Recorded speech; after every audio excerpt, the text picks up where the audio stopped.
Fuck me. I wish that was my name. Fuck me, Federico.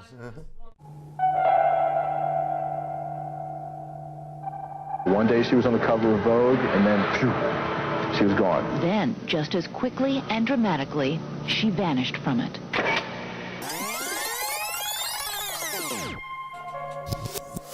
I woke up and there was a clothes hanger and lots of blood.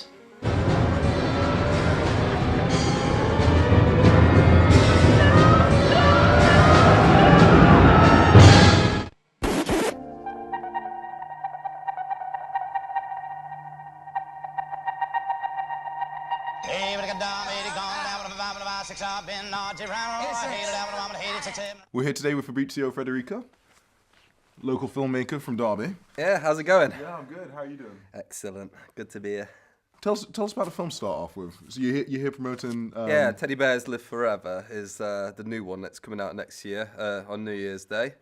And it's about a teenage it girl who has a mental breakdown, and she develops multiple personality disorder. She's got 6 multiple personalities, and one's crazier than the other.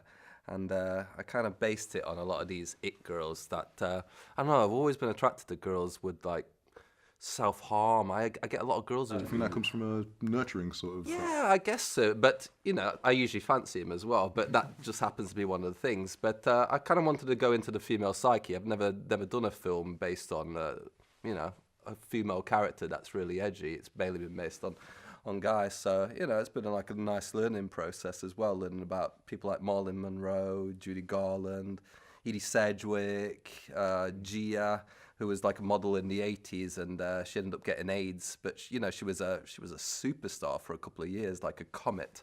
And then, poof, she was gone. I've always been attracted to characters like that, yeah. What's it been like writing for a female character? Well, I don't write scripts. It's all improvised. I've got an idea where the film's going to go, and I just direct it because I didn't star in this film. I'm all behind the camera, so she's the only person really in the film. Her and her grandfather, so it was just working directly one-on-one, which is pretty intense because, I mean, it's kind of like bedroom cinema. We were just in the bedroom together, and I'd tell her what to do in this certain scene, what kind of vibe I was after, and she'd do it. I mean, she had a lot to kind of fall back on. You know, you got 6 personalities, and it just depends which personality comes out. I think everyone's a little bit schizophrenic anyway, so it was fun getting into that.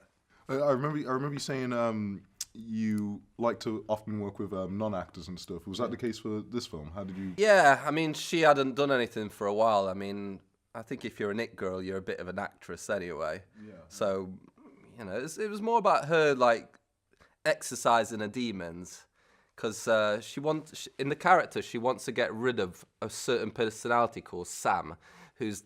You know, she's big into ultra-violence, she's very sexual, even though she hasn't lost her virginity, and this is what April kind of focuses on.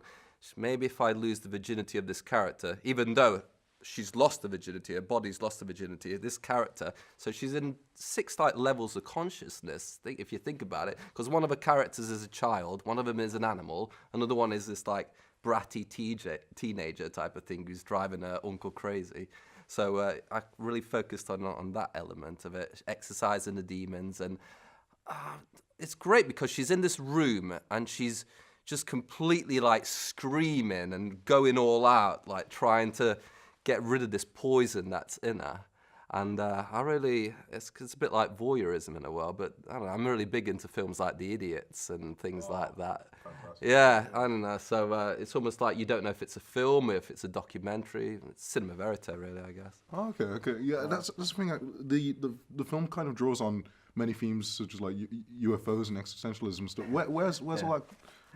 What brought all this to you? Oh, I don't know. I believe in UFOs, and you know, she used to live in Hollywood. She joins this UFO cult, and she may have got raped. She may have not got raped by this cult, and that's kind of what drives her around the bend type of thing. And she moves back to London.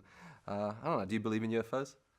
I do. Like, I've never had concrete evidence, but sometimes you look up to the sky and you're like, that doesn't look like a plane. Yeah. Doesn't really look like a star. Yeah. We can't be the only living beings in the whole universe. Oh, no, definitely not. Yeah. Like, I think it's quite arrogant to assume so. Oh, yeah, I'm into conspiracy theories, especially, I don't know, like JFK, like assassination. Mm-hmm. conspiracies and things like that. The only one I'm not too sure about is the world being flat. You know, I think that's bullshit. Well, I was thinking about this. I think like the theory sort of behind that is not so much that the Earth is flat, but not really just blindly believing in everything that science tells us. Yeah. You know what I mean? Because I think with science, if we're just told, if we just believe everything that the facts and data have told us, it's no more so than believing, say, the Bible. You know, what the prophets have told you. Yeah, you got to question everything. That's why conspiracies. I mean, the 9/11 thing is a bit ropey. Have you seen that footage of the bombs going off like this down? Yeah. You know, I mean, Jet fuel. yeah, we're not being told everything. So yeah, you got to question these things. Do conspiracies often fuel like your creative ideas and stuff? All sorts. Each film has been like a different topic. I mean, this one's It Girls and UFOs. The one before this was the occult and ghosts and the paranormal and let's see, a folie à deux relationship and serial killers and things like that. So yeah, this was a bit off the track, you know. But that was fun. I went up to Scotland. I went to Aleister Crowley's house, and that's why I did the soundtrack, really. So it's got that element to it, yeah. What if you could put it down to one thing? What would be the influence for this film? Women. Who influenced you? Women. Yeah. Women. Well, as I said, these it girls, these shooting stars who get exploited, but they're celebrated at the same time. So it's a, you know, I mean, what would you do if you were like 18, 19 and everyone's offering you the world and all this money and all these drugs and, you know, it's very hard to resist the devil sometimes, isn't it? So, yeah, you can't really, yeah, but I mean, there's a lot of them that end up dying, don't there? I mean, can't remember her name, but one of them died recently, didn't she? The one with the lobsters. She was one of Hollywood's greatest sex symbols.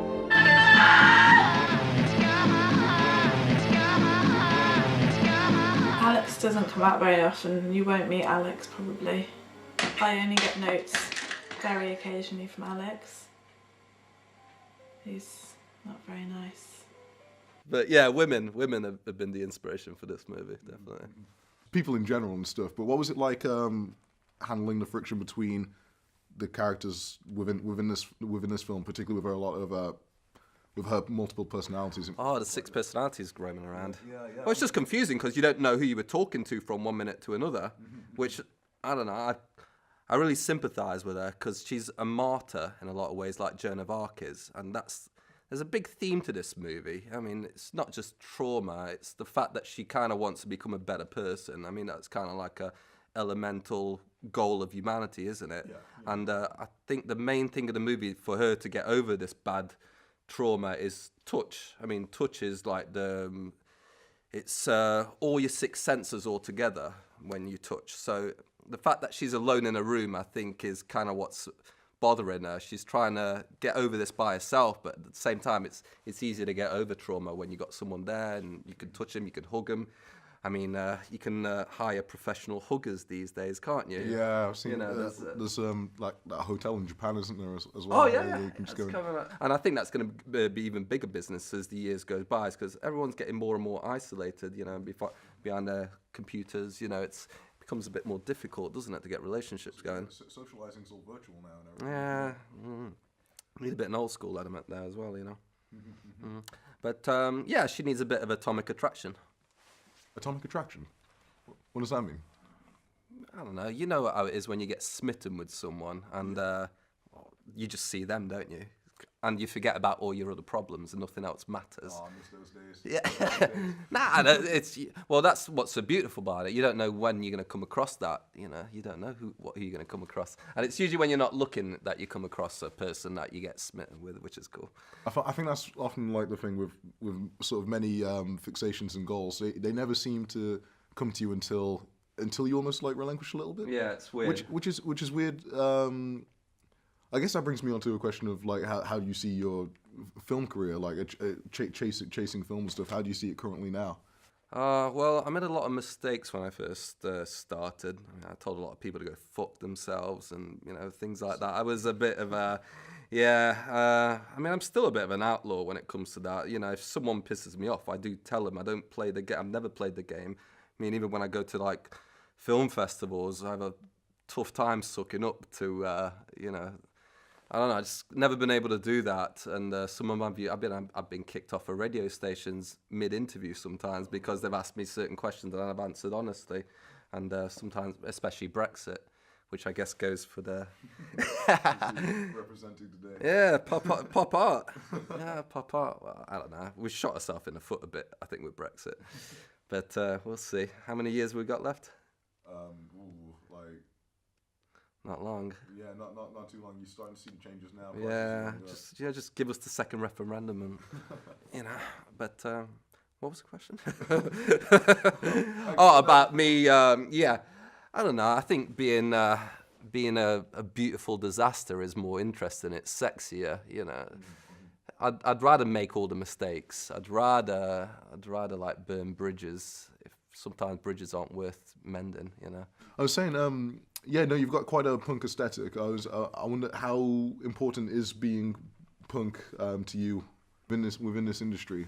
Is it helpful? It hasn't gone in my favour. You know, it hasn't gone. But I've met a lot of cool people. I mean, once in a while you meet a cool person who doesn't care about rules, or there's too many rules in this industry, and a lot of the time they're not very bright either, which really gets on my nerves. Like when it comes to promoting a film night, they're a bit lazy, which has always bothered me. I think a film night should be interesting. You're not just put it on Facebook and put it in the book brochure, you know. Yeah. Do a bit more. And a lot of the time they don't want to do that, which bothers me. So I just end up putting on the film night myself. But it's weird. My films have been bigger outside of the UK. Like Mexico shows my films a lot. And I'm trying to get my films into North Korea, which should be fun, I think. Yeah, so... Even with the anti-political sort of statements. My films aren't really too political, but I just think it'd be funny showing them in North Korea and going to North Korea. Why do you think your films get more interest outside the UK? Because England's too polite. I mean, I grew up in America where people, you know what Americans are like, they're loud. You know, it's I don't play the game. I mean, it's as simple as that. It's I think there's an audience for these types of films. I mean, midnight movies make money. All you got to do is promote underground films and indie films a certain way. I mean, not everybody wants to see the same old. My films are non-linear, so they're different to most films that you see in the cinema. I mean, I don't know, it's tough. I mean, a lot of the films that I like, you don't see in cinemas. So it's not just me having this problem. It's kind of a big thing for lots of other indie filmmakers as well. And yeah, there's quite a few of them that are really pissed off. I mean, I'm being laid back about it, but there's other ones that I know about who are practically having a meltdown over it as well. Yeah. So, you know. So what's your next project about? Oh. Once you've finished with all the publicity and everything for this? Well, I'm working on. I've actually just started. I'm filming it in Blackpool with a variety act, and he's a ukulele. He's a genius ukulele player, and he can do like George Formby impersonations and Noel Coward and Mr. Sophistication, and it's about him. He kind of gets a #1 hit in Yemen, a pop hit that fails in the UK, but he gets a #1 hit in Yemen. So I don't know. We'll see where it goes. Is that a statement on your films perhaps being appreciated more? Yeah, I guess it is in a way. Yeah, but I just think it's bizarre. I mean, I'm big into comedy as well. I love Rick Mayall and I love Dudley Moore and Monty Python and the Bonzo Dog Doodah Band. You know, just this crazy comedy. Yeah, the Bonzos are great. But yeah, it's more of a comedy, a bit more lighthearted. I've done a couple of heavy films for last few years, so yeah, it's gonna be a bit more lighthearted. Yeah. Will that be done in a sort of documentary? I know you've done documentaries before. As the that was under the alter ego Jet Hollywood, though. I promised to do two movies as Jet Hollywood, and then he committed suicide. So I put this suicide note out online, and it kind of went viral.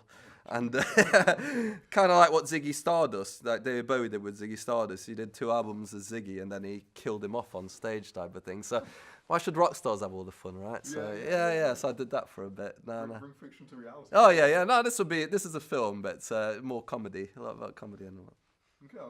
What's that called again? I haven't got a title yet. Oh, okay. Working title. Yeah, but the hit song's called Yeah Man. Yeah, man. And I think the reason but that's why it becomes a hit in Yemen. Okay. So yeah, we haven't written a song yet, but we're on it. Oh, let me know. Yeah, me and Anthony Mason. He's going to be playing Max Sapphire. Okay, Max Sapphire. Okay, cool. He's a coxman. I look forward to hearing the hit song. Yeah, me too. Anytime. Here from Independent Cinema, I'm Leon Crimes. This has been Fabrizio Federico. Thank you.